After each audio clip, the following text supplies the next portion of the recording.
This has massive implications for the Sharks going forward, as after the huge Mikael Granlund trade, multiple players spoke out about the situation. It has some fans questioning whether it was the right move after all. We also have a big move coming from the Sharks as Yaroslav Askarov was sent back down to the Barracuda. We have a lot of stuff to dive into coming up on this episode of Sharks Digest, so you'll want to stick around, some crazy stuff. But first, guys, as you all know, the loyal fans know this, we are trying to hit to 1,000 subscribers before that Four Nations break. We got about a week. I know it's a crazy goal, but 400 subs in a week's not that crazy, especially considering well over 80% of you watching are not subscribed, and we're getting 1,000, 2,000 views every single video. So thank you so much for supporting. If you could hit the free subscribe button down below, if you want to stay up to date on all the latest stuff, that'd be great. Thank you for being here. Mark, let's start to dive into these quotes. Now, we all know this Mikael Granlund trade. Well, it sure seemed like it was coming for a while, though a lot of fans, especially here on this channel, were saying how much maybe we wanted to keep Granlund around and how much he meant to the players. And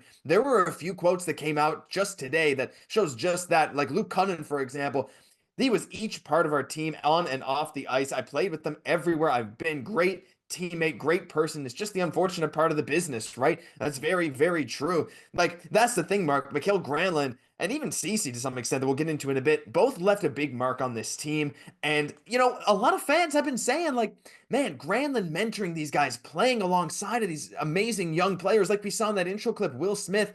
Do you still think it was the right move? I mean, not only hearing from the fans, but also the Sharks players, how much he meant to them? I mean, looking at this, the biggest thing is he's a UFA at the end of the year. This is a player that wants to win a Stanley Cup. Not saying the Dallas Stars are going to be the favorites to win it, but I think Mike Grier kind of helped him out in the sense of, hey, you are getting up in age. You're in your 30s. You're going to a team that's going to compete for a Stanley Cup as much as he meant to the team. And I think his development, well, helping the development of the young guys is such a major piece. We've seen it over the past two seasons, especially this season. I mean, he was a points leader on this team. The Lund line was incredible. But looking at this, I think it's kind of where you need to move on from a bittersweet thing where you get draft capital going in. You get possibly a first and a third if they advance to the finals.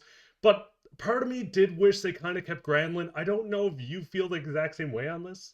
I mean, like, I think a part of all of us wishes he stayed. I mean, he's such a fun player to watch. It's such a good guy, it seems like, right? All the players really loved him. He's a pro. He does everything the right way. I learned from him when I was in Minnesota. Nothing's changed years later with these young guys. I think they learned a lot from him. Granlund's been all over the place, right? He was involved in that swap for Kevin Fiala in Minnesota, and now, of course, in San Jose, as he was the points leader before getting shipped out right above Macklin Celebrini.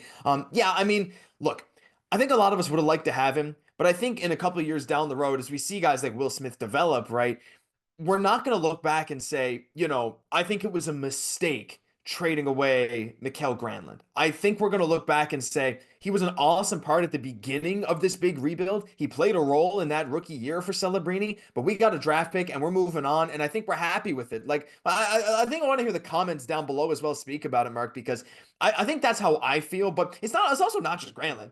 We also got to talk about, well, actually, we got William Eklund saying that too. Great treatment, great friend. Again, everything's great with Granlund, but it's not just him, right? There's another guy in this trade, and that's Cody Cece. And I wanted to mention Cece as well. Jake Wallman saying, pretty sad. I was in here yesterday. We had a day off. I was here yesterday, so I was able to say bye to those guys. Cece meant a lot to the decor. Just somebody that everybody can lean on. He's an unbelievable teammate, a great person. We enjoyed our time off the ice as much as we did at the rink. And Cody Cece, he's one of those guys, like, you kind of gloss over his name in this trade, right? And you look at the decor now, without Cece, you got Thrun, Liljegren, and Thompson down the right side.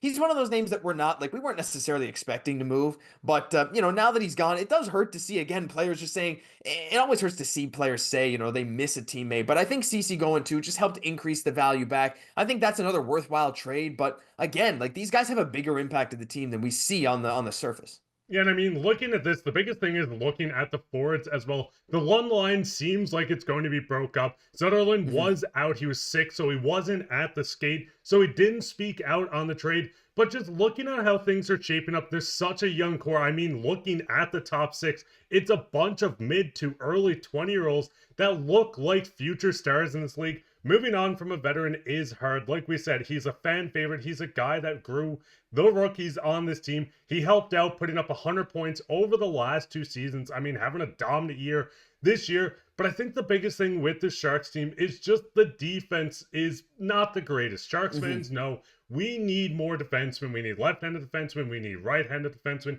Ceci wasn't a part of the future, and I think both Ceci and Granlund kind of looked at this as, hey, we want to contend. We've seen reports coming out that Cody Ceci wanted to go to a contender. He didn't want to go to a middling team.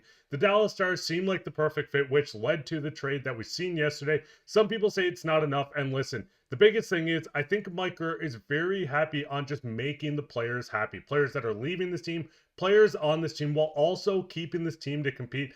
But looking at the first round pick they get, this might be a late first in a kind of weak draft. Let's be real here. Do you think maybe they might flip this for another defenseman closer deadline? Or I kind of said this yesterday in the video. Maybe they go out. We've seen Wallman become a project with this team. They got him. It was him in a third or a second to take on the contract. Do you think maybe they'll go out, take on a contract to kind of like project this guy into another star that they could trade out, and not star, but another reasonable, serviceable defenseman that they can trade out?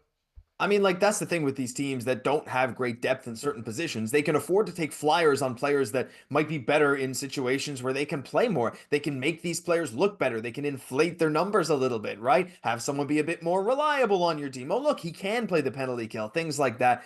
I think you're bang on. I think that's definitely an option. Or the option is just draft a defenseman late in the first round. I mean, like, the thing is, defensemen are a lot more unpredictable in general than forwards. So, like, you could potentially get a great steal for a defenseman. I mean, one of the rookie of the year frontrunners right now, Lane Hudson. I mean, his name always comes up, but like, he was a second round pick, right? Again, it's not common, but you could do something like that. So there's a lot of options with the first, but I think you're right. They'll improve the depth where they need it most, and that very well could be defense. But I want to switch gears now because we're talking so much about the Sharks and what their team's going to like look like moving forward, especially on defense, because that's going to be crucial for the success of the guy we're going to talk about here, and that's Yaroslav Askarov. As today, they've recalled Vitek Vanacek from his conditioning assignment with the San Jose Barracuda.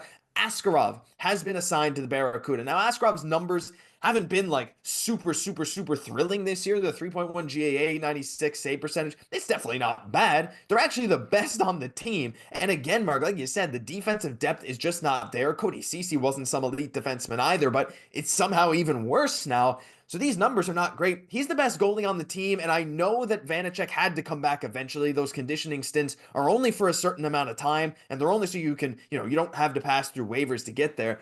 Do you really see them running with Georgiev and Vanacek for the rest of the way, or do you anticipate one of them being gone maybe before deadline if they can find a suitor? They're not going to be easy to move, but I don't know. Like, Askarov is great. I think developing the AHL is definitely okay, but I don't know. Considering his numbers are literally the best on the team, I feel a little robbed that I won't get to see more of him with San Jose.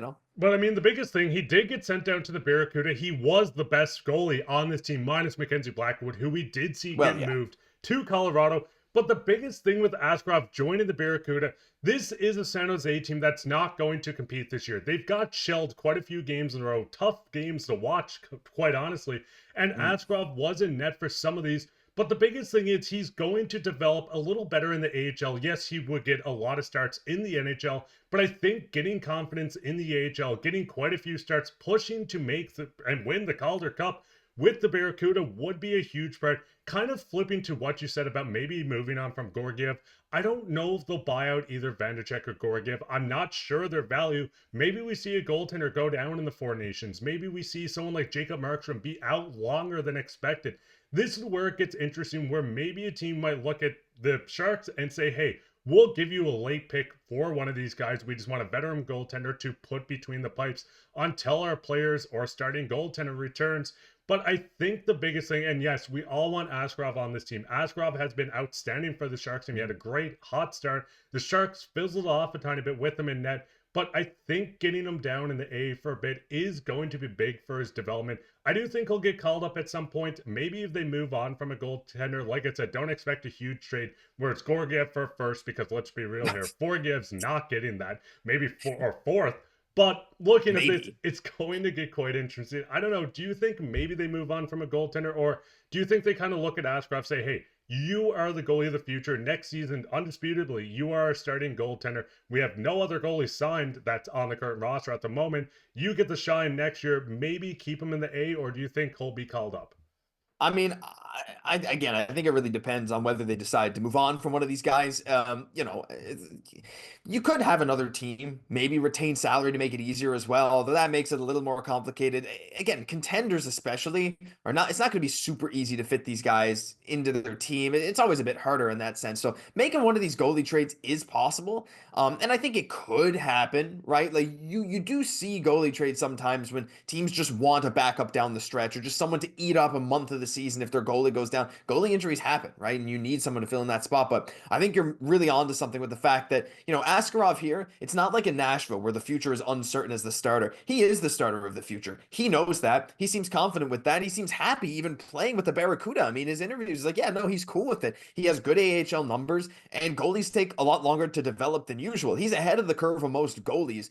So he's going to go down, be one of the better goalies in the AHL. He'll get great experience. He'll try and help San Jose Barracuda to boost themselves up in the top to the top of the AHL if he can. And whenever he's ready, whenever the Sharks even have that open spot, it's his to take, like you said. But I want to hear your guys' thoughts down below. Do you think keeping Askarov in the AHL is better for the Sharks and for his long-term development, or do you want him up right away, getting as many NHL pucks on net as he can? That'll do it for this episode of Sharks Digest. A lot to digest here. If you enjoyed, leave a like, comment, subscribe to the channel. We're pushing for that 1K. It's a big goal, and we'd really appreciate if you guys could help us out. I'm Josh Gosse, my co-host Mark Pye. We'll catch you in the next one.